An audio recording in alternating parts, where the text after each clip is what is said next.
महाभारत में भक्तगण आज आपको श्राद्ध के विषय में महर्षि निमि को अंतरी का उपदेश तथा अन्य ज्ञान वही बातें सुनिए और इस चैनल को लाइक सब्सक्राइब जरूर करें। युधिष्ठिर ने पूछा, पितामह श्राद्ध कब प्रचलित हुआ? सबसे पहले किस महर्षि ने इसका प्रचार किया? यदि भेद और अंगिरा के समय में इसका आरंभ हुआ हो तो किस मुनि ने इसको प्रकट किया? श्राद्ध में कौन कौन से कर्म, कौन कौन से फल, मूल और कौन कौन से अन्न त्याग देने योग्य है? भीष्म जी ने कहा, राजन, श्राद्ध का जिस समय और जिस प्रकार प्रचलन हुआ, जो इसका स्वरूप है तथा सबसे पहले जिसने इसका प्रचार किया, वह सब तुम्हें बता रहा हूं, सुनो। प्राचीन काल में ब्रह्मा जी से महर्षि अंतरी की उत्पत्ति हुई। वे बड़े प्रतापी ऋषि थे। उनके वंश में भगवान दैत्येंद्र जी का प्रादुर्भाव हुआ। दैत्येंद्र के पुत्र निमि हुए, जो बड़े तपस्वी थे। निमि के भी एक पुत्र हुआ जिसका नाम था श्रीमान। वह बड़ा सुंदर था। उसने 1000 वर्षों तक बड़ी कठोर तपस्या करके अंत में काल धर्म के अधीन होकर प्राण त्याग दिया। महर्षि निमि को पुत्र शोक के कारण बड़ा संताप हुआ, तो भी उन्होंने शास्त्र विधि के अनुसार अशौच निवारण की सारी क्रियाएं की। फिर चतुर्दशी के दिन, श्राद्ध के दिन योग्य सब वस्तुएं एकत्र करके रात बीतने पर अमावस्या को श्राद्ध करने के लिए वे बड़े सवेरे उठे। प्रातः काल जागने पर उनका मन पुत्र शोक से व्यथित होता रहा, किंतु उनकी बुद्धि बड़ी विस्तृत थी। उसके द्वारा उन्होंने मन को शोक की ओर से हटाकर और एकाग्रचित होकर श्राद्ध विधि का विचार किया। फिर श्राद्ध के लिए शास्त्रों में जो फल, मूल और अन्न आदि भोज्य पदार्थ बतलाए गए हैं और उनमें से जो जो पदार्थ उनके पुत्र को प्रिय थे, उन सब का विचार करके उन्होंने संग्रह किया। तदंतर उन बुद्धिमान मुनि ने अमावस्या के दिन 7 ब्राह्मणों को बुलाकर उनकी पूजा की और प्रदक्षिणा करके उन्हें कुश के आसन पर बैठाया। फिर उन 7 को एक ही साथ भोजन के लिए अलोना सर्वा परोसा। इसके बाद भोजन करने वाले ब्राह्मणों के पैरों के नीचे आसनों पर उन्होंने दक्षांग्र कुश बिछा दिए और अपने सामने भी दक्षांकुश रखकर पवित्र एवं सावधान हो अपने पुत्र श्रीमान के नाम और गोत्र का उच्चारण करते हुए कुशों पर पिंडदान किया। इस प्रकार श्राद्ध करने के पश्चात मुनिश्रेष्ठ निमि को बड़ा पश्चाताप होने लगा। वेद में पिता पितामह आदि के उद्देश्य से जिस श्राद्ध का विधान है, उनको मैंने स्वेच्छा से पुत्र के निमित्त किया है। यह सोचकर उन्होंने अपने में धर्म संकरता का दोष माना अथवा मन ही मन बहुत संतप्त होकर वे सोचने लगे, अहो, मुनियों ने जो कार्य पहले कभी नहीं किया उससे मैंने ही क्यों कर डाला? मेरे इस मनमाने बर्ताव को देखकर ब्राह्मण लोग मुझे अपने सांप से अवश्य भस्म कर डालेंगे। यह बात ध्यान में आते ही उन्होंने अपने वंश प्रवर्तक महर्षि अंतरी का स्मरण किया। निमि के ध्यान करते ही तब धन अंतरी वहां आ पहुंचे। आने पर जब उन्होंने निमि को पुत्र शोक से दुखी देखा तो मधुर वाणी के द्वारा उन्हें संतावना देते हुए कहा, बेटा तुमने जो यह पितृ यज्ञ श्राद्ध किया है इससे डरो मत। सबसे पहले स्वयं ब्रह्मा जी ने इस धर्म का ज्ञान प्राप्त किया है और वे ही इसके प्रवर्तक भी हैं। उन्हीं के द्वारा विहित धर्म का तुमने अनुष्ठान किया है। ब्रह्मा जी के सिवा दूसरा कौन श्राद्ध विधि का उपदेश कर सकता है। अब मैं तुमसे स्वयंभू की बताई हुई श्राद्ध की उत्तम विधि का वर्णन करता हूं। इसे सुनो और सुनकर इसी विधि के अनुसार श्राद्ध का अनुष्ठान करो। पहले वेद मंत्र के उच्चारण पूर्वक अग्निकरण की क्रिया पूरी करके फिर अग्नि, सोम, वरुण और पितरों के साथ रहने वाले विश्व देवों को उनका भाग अर्पण करें। साक्षात ब्रह्मा जी ने इनके भागों की कल्पना की है। तदंतर श्राद्ध की आधारभूता पृथ्वी की वेष्णुई, काश्यपी और अक्षय आदि नामों से स्तुति करनी चाहिए। श्राद्ध के लिए जल लाते समय भगवान वरुण का स्तवन करके अग्नि और सोम को भी तृप्त करना चाहिए। ब्रह्मा जी के उत्पन्न किए हुए कुछ देवता ही पितरों के नाम से प्रसिद्ध हैं। उन्हें उष्णप भी कहते हैं। स्वयंभू ने श्राद्ध में उन्हीं का भाग निश्चित किया है। श्राद्ध के द्वारा उनकी पूजा करने से श्राद्धकर्ता के पितामह आदि पितरों का नरक से उद्धार हो जाता है। ब्रह्मा जी ने पूर्व काल में जिन अग्निस्वाद आदि पितरों को श्राद्ध का अधिकारी बताया है उनकी संख्या 7 है। विश्व देवों की चर्चा तो मैंने पहले ही की है। उन सब का मुख अग्नि है। वे सभी लोग यज्ञ में भाग प्राप्त करने के अधिकारी हैं।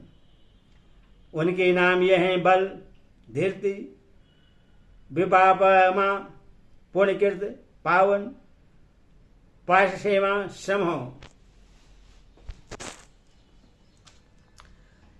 दिव्यसानु, व्यूहस्वान, वीरवान, हीमान, कीर्तिमान, कीर्त, जियातमा, मुनिवीर्या, दीप्तिरोमा, भयंकर, अनुकरमा, परदिति, परदाता, अंशुमान, शैलाभ, परम क्रोधी, धीरोषणी, भूपति, स्त्रज, वर्जी, वरी, विगोचर्जा, सोमवर्चा, सूर्यसी, सोमम, सूर्य, सावित्री, धरातमा, पुंडयक, उष्णनाभ, नभूत, विश्वायु, दीप्ति, चमोहर, सुरेश, व्योमारी, शंकर, भव, ईश, कर्ता, कीर्ति, दक्ष, भुवन, दिव्य कर्मकृत, गणित, पंचवीर, आदित्य, ऋषिवान, शब्द कीर्ति, सोमवर्चा, विश्व कीर्ति, कवि, अनुगोप्ता, सुगोप्ता, नवता और ईश्वर। इस प्रकार सनातन विश्व देवों के नाम बतलाए गए हैं। जब श्राद्ध में निश्चित वस्तुओं का वर्णन करता हूं। अनाज में कोदो और पुलक, पहिया, धान, हिगुद्रव्य, छौंकने के काम आने वाले पदार्थों में हींग, लहसुन और प्याज, सागों में सहजन, कचहरा, गाजर, कुम्हाड़ा, आंवला और लौकी आदि, काला नमक, काला जीरा, बिरिया नमक, सीतबागी, साग, बांस, करीर आदि के अंकुर और सिंगाड़ा, ये सब वस्तुएं शास्त्र में वर्जित हैं। सब प्रकार के नमक जामुन के फल तथा छींक या आंसू से दूषित हुए पदार्थ भी श्राद्ध में त्याग देने चाहिए। श्राद्ध और यज्ञ में सूर्यदर्शन नामक साग निदित माना गया है। उसके अवश्य से देवता और पितर नहीं प्रश्न होते। श्राद्ध आरंभ करने के समय उस स्थान से चंडाल और शौपचु को हटा देना चाहिए। इस तरह गेरुआ कपड़ा धारण करने वाला मनुष्य कोढ़ी, पतित, ब्रह्मत्यारा, वर्णशंकर, ब्राह्मण और धर्म संबंधी भी यदि श्राद्ध भूमि के आसपास खड़ा हो तो उससे हटा देना चाहिए। पिंडदान के समय इन सब को दूर कर देना ही उचित है। भीष्म जी कहते हैं, इस प्रकार अपने वंशज महर्षि निमि को श्राद्ध का उपदेश देकर महातपस्वी अंत्री मुनि ब्रह्मा जी की दिव्य सभा में चले गए। धर्मराज इस प्रकार पहले निमि ने श्राद्ध का आरंभ किया। उसके बाद सभी महर्षि उनकी देखा रेखी शास्त्र विधि के अनुसार पितृ यज्ञ का अनुष्ठान करने लगे। नियम पूर्वक व्रत धारण करने वाले धर्मपरायण ऋषि पिंडदान करने के पश्चात तीर्थ के जल से पितरों का तर्पण भी करते थे। धीरे धीरे चारों वर्णों के लोग श्राद्ध में देवताओं और पितरों को अन्न देने लगे। लगातार श्राद्ध में भोजन करते करते देवता और पितर पूर्ण तृप्त हो गए। अब वे अन्न पचाने के प्रयत्न में लगे। अजीर्ण से उन्हें विशेष कष्ट होने लगा। तब वे सोम देवता के पास जाकर बोले, भगवान, हम निरंतर श्राद्ध का अन्न भोजन करने के कारण अजीर्ण से पीड़ित हो रहे हैं। अब आप हम लोगों का कल्याण कीजिए। तब सोम ने उससे कहा, देवताओं, यदि आप लोग कल्याण चाहते हैं तो ब्रह्मा जी की सभा में जाइए, वही आप लोगों का कष्ट दूर करेंगे। सोम की बात सुनकर देवता और पितर मेरु के शिखर पर विराजमान ब्रह्मा जी के पास गए और नमस्कार कहने लगे, भगवान, श्राद्ध का अन्न खाते खाते हमें अजीर्ण हो गया है। इससे हम बहुत कष्ट पा रहे हैं। आप कृपा करके हम लोगों का कल्याण कीजिए। देवताओं की बात सुनकर ब्रह्मा जी बोले, देवगण, मेरे निकट ये अग्निदेव विराजमान हैं। ये ही तुम्हारे कल्याण की बात बताएंगे। अग्नि बोले, देवताओं और पितरों, अब से श्राद्ध में हम लोग साथ ही भोजन किया करेंगे। मेरे साथ रहने से आप लोगों का अजीर्ण दूर हो जाएगा। यह सुनकर उनकी चिंता मिट गई। इसीलिए श्राद्ध में पहले अग्नि का भाग दिया जाता है। अग्नि में हवन करने के बाद जो पितरों के निमित्त पिंडदान दिया जाता है, उससे ब्रह्म राक्षस नहीं दूषित करते। श्राद्ध में अग्निदेव की उपस्थिति देकर राक्षस वहां से भाग जाते हैं। सबसे पहले पिता को, उसके बाद पितामह को और उसके बाद पर पितामह को पिंड देना चाहिए। यही श्राद्ध की विधि है। प्रत्येक पिंड देते समय एकाग्रित होकर गायत्री मंत्र का जप तथा सोमाय पितृमति स्वाहा का उच्चारण करना चाहिए। रसलवा और कनकठी स्त्री को श्राद्ध भूमि में न उपस्थित होने दें। दूसरे कुल की स्त्री को श्राद्ध का भोजन तैयार करने में न लगाएं। तर्पण करते समय पिता, पितामह आदि के नाम का उच्चारण करें। किसी नदी के किनारे पहुंचने पर पितरों का पिंडदान और तर्पण अवश्य करना चाहिए। पहले अपने कुल के पितरों को जल से तृप्त करने के पश्चात मित्रों और संबंधियों को जलाजली देनी चाहिए। चितकबरे बैलों से जूती हुई गाड़ी में बैठकर नदी पार करते समय बैलों की पूंछ से पितरों का तर्पण करना चाहिए, क्योंकि पितर वैसे तर्पण की अभिलाषा रखते हैं। इसी तरह और नाव से नदी पार करने वालों को भी पितरों का तर्पण करना चाहिए। जो तर्पण के महत्व को जानते हैं वे नाव में बैठकर एकाग्रचित हो अवश्य ही पितरों को जलदान करते हैं। कृष्ण पक्ष में जब महीने का आधा समय बीत जाए, उस दिन अर्थात अमावस्या तिथि को अवश्य श्राद्ध करना चाहिए। पितरों की भक्ति से मनुष्य को पुष्टि, आयु, वीर्य और लक्ष्मी की प्राप्ति होती है।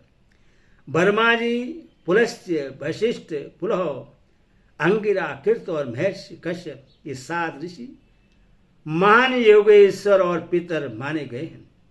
इस प्रकार यह शास्त्र की उत्तम विधि बतलाई गई है। मरे हुए मनुष्य अपने वंशजों के द्वारा पिंडदान पाकर प्रेतत्व के कष्ट से छुटकारा पा जाते हैं। राजा युधिष्ठिर, यह मैंने शास्त्र के अनुसार तुम्हें श्राद्ध की उत्पत्ति का प्रसंग सुनाया है। हरि ओम तत्सत्। हरि ओम।